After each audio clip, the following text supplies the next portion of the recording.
stepdad tried to steal my $4 million inheritance, so I made him homeless. My parents and grandparents died in a tragic accident, leaving me with my stepdad and my stepbrother. All of the inheritance, over $4 million worth of assets, including a house and stock portfolio, went to me. My stepdad tried to steal it all, so I made him homeless, made him lose his license, and he lost his job. Here's how it happened. Subscribe to Am I the Jerk on YouTube and hit the bell to turn on notifications. I'm a male who has recently turned 18, but these events took place before my 18th birthday. For a bit of context, my father passed away when I was younger, and my mom remarried several years later. She married a man who already had a son about the same age as me. Let me tell you, my relationship with my stepdad was not the greatest, but I did not say anything. She promised that he was a nice guy, but I was skeptical. I've always been a quiet person who avoids confrontation, so most of the time I hide how I'm feeling, and I let things slide when I should not. My grandparents were very wealthy, as they had made smart investment decisions in their prime. They invested in the stock market and real estate. I later found out that their total assets were worth between $4 and $5 million. Not only that, but they also had a beautiful house worth about $1 million as well, not far from where we lived. Our family has always been close, and when my stepdad came into our lives, he was very friendly and humble towards them, so they accepted him. He claimed to have a degree in accounting and helped them out with basic things in the beginning. So, when my grandparents retired, they hired him to take care of their finances and investments, as they trusted him. I did not think it was a good idea to leave him in charge of all the money, but it was not my money, and I was just a kid, so I did not say anything. My stepbrother Brian and I did not get along at all. He was a spoiled kid. From the day that he came to live with us, he was a bit of a bully and mean to my mom, giving me more reason to dislike him. While his dad was intelligent, he did not inherit the brains. Unfortunately, he was always getting bad grades despite his dad enrolling him in classes and begging me to help him out. I found it unfair that when Brian would mess up at school, his dad would take him somewhere to make him feel better, but when I achieved something at school, I got no such treatment. This was the reason I spent more of my time at my grandparents' house. They were still very sharp in their old age, and they would give me life advice on how to save money, etc. Brian only came to their house to lounge in their pool and ask for money, so he never bonded with them. My mother and I got along well, but we became less close when she got married to him. I did not agree with my stepdad on most occasions, but my mother had changed after the wedding. She was always trying to make him happy and get Brian to accept her as his mother. She kept on asking me to try and get along with my stepdad because she swore he was a good man, but all I saw was a shady guy. Even then, I knew that he would screw us over at some point. It wasn't like I didn't try. He would act like he was on my side sometimes when he would want to butter up my mom or my grandparents, but when he was not manipulating me, he ignored me. As the years passed and I became a teenager, our relationship got so strained that I ended up hating him, and he bullied me subtly. He would make small jabs about how I did not have a girlfriend, etc. But when I told my mum, she said that he was just concerned about me.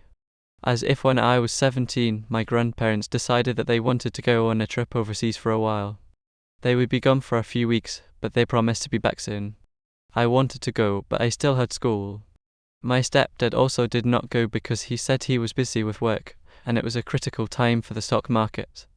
My grandparents were not his only clients, and he occasionally helped other companies and individuals. Brian did not go as well, so I was left behind with my two least favorite people. Brian left me alone most of the time because he had free rein without my grandparents, who had always tried to set him straight and discipline him. I kept in contact with my family for the duration of the time they were there, but I could not always get a hold of them because of the time zone and the lack of service. Now, I do not know if it's a sixth sense or something, but I can get anxious about something and feel like something bad is going to happen, and most of the time it does.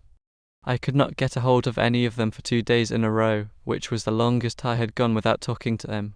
I asked my stepdad about it, but he told me to stop worrying. They were just traveling, and they would be home soon. It was around the days when they were supposed to be coming back, but I just kept on trying to reach them, even though he thought that I was being paranoid.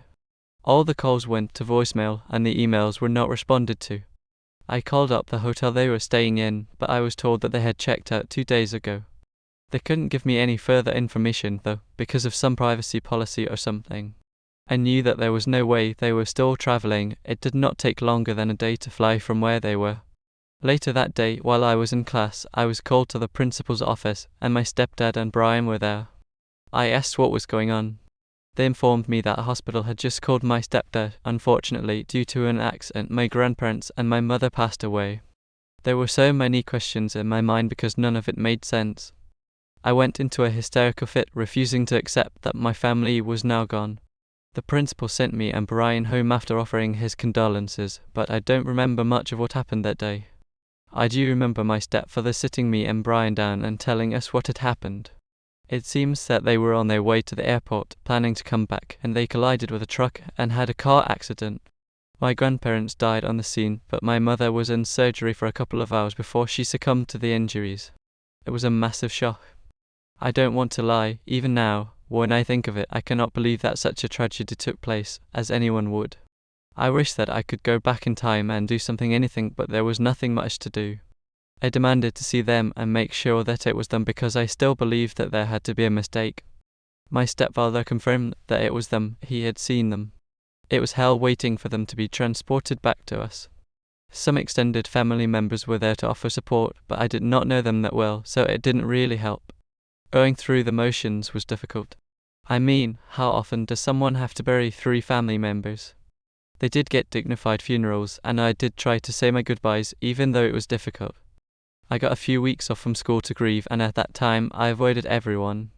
I did not get why Brian managed to get time off. He was never close to my mom, and especially not to my grandparents, but that is beside the point. Soon enough, the matter of the estate had to be discussed. My mother did not have a lot of assets. She had a simple office job and did not always concern herself with having too much money. She had sold our house when she got married, so all that was left were some savings that were divided between the 3 of us. I had not been expecting anything from my grandparents. I just assumed the property would go to some distant family or to some charity organizations, as they were big humanitarians. I was surprised when their lawyers called and me and my stepdad came in. Their estate had been equally divided between my mother and me, however, in the case that one of us was deceased. The other would get 100% of the estate, and if both of us were no longer around, then it would go to charity. I was told that everything had been left to me, but there was a clause: I had to be 18 years old before everything would be transferred into my name. In the meantime, my legal guardian would safeguard everything. My mother was supposed to be my legal guardian, but since she had passed away, the responsibility fell onto my stepfather. I could tell that when the lawyer said that everything had been left to me, my stepdad was not happy. Already, we did not get along at all. I was also surprised that my grandparents did not leave him anything. They had trusted him with their money, after all. But I guess his scheming had been for nothing, and blood was thicker than water. After the lawyer had explained everything to me clearly, he left us. It took a while to process everything that had happened over the past couple of days. I was now the owner of the house, and on top of that, I was now several $1 million richer. As I said earlier, my relationship with my stepdad was strained, especially since we had always been fighting during my teenage years. But he started being nice to me. He checked up on me several times a day, asked if I needed to talk about anything, and offered support to me. He also told me not to trust the extended family members because they would try to take advantage of me, but he was going to take care of me. His son tried to be friendly with me as well, acting as if we were suddenly brothers, but I could see right through their acts, and I knew that soon they would reveal what they wanted. During this time, I established relationships with my extended family and kept them updated about my own health. I was about to inherit a lot of money, and I had no idea what to do with it, so I asked some of my uncles for advice, etc. My stepdad did not like that. I eventually asked him what was up with him not wanting me to have a relationship with my own family. He said that he was taking good care of my money and he would continue to do so if I wanted him to, but I told him that I would no longer require his guidance, as my family would help me instead. But he tried to convince me to officially sign everything over to him once I turned 18. So there he revealed his entire motive. He said that I was too inexperienced with money and would not spend it wisely, but since he knew more about money, it would be best for him to have everything in his name. How stupid did he think I was? He was the last person I would trust with my money. He even said that it would be best for me so I could focus on college once I graduated high school, as if he ever cared about my education. He had only shown support to his son, who was not bright at all in the past. I told him straight up that I was not going to sign over anything or give him any money. He then claimed that I owed him since I was living in his house. He was paying for everything that I had, and he had taken care of everything when my family had passed on. I had known in the past that he was an opportunistic man, but I never believed he would stoop so low. We had a huge argument over the whole matter. The both of them ganged up on me as usual, trying to guilt-trip me and using my mother to manipulate me. But I was hard-headed and I refused to give in. The problem was that for the next couple of months, there was nothing I could do about getting my stuff because I could not go against the clause. He had everything in his name for the time being, and he was making things difficult for me. One thing I would say about him is that he is so good at playing mind games. I began to feel guilty about how my family died. Things he said about me not being able to handle the money and wasting my grandparents' hard-earned money began to feel like they were going to come true. It was all too much for me to handle, and I did not tell anyone about it.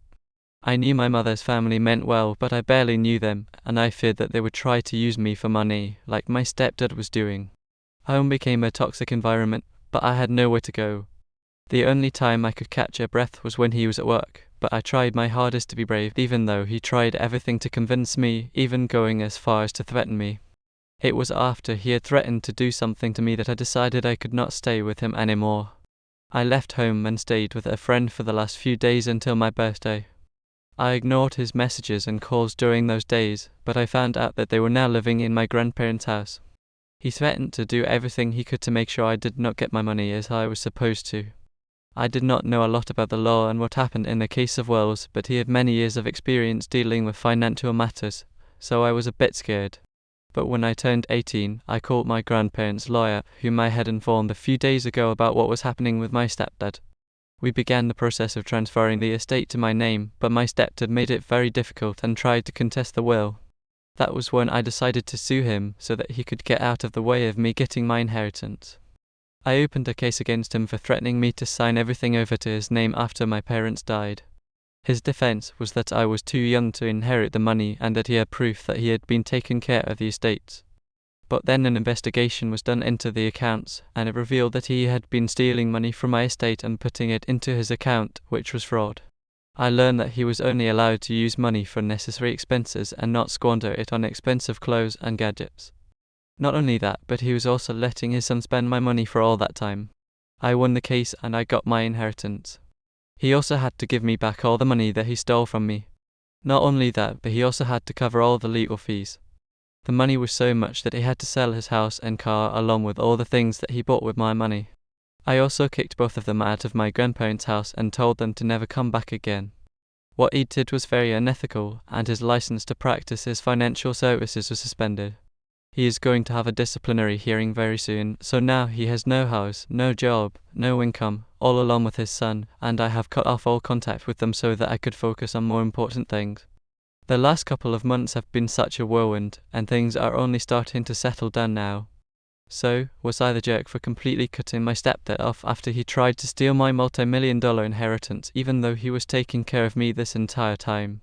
There was a small window of opportunity where I might have actually believed that the stepdad did have good intentions and did care about me being upset for losing my entire family, and that window was in between when it happened but before we went to the lawyer's office.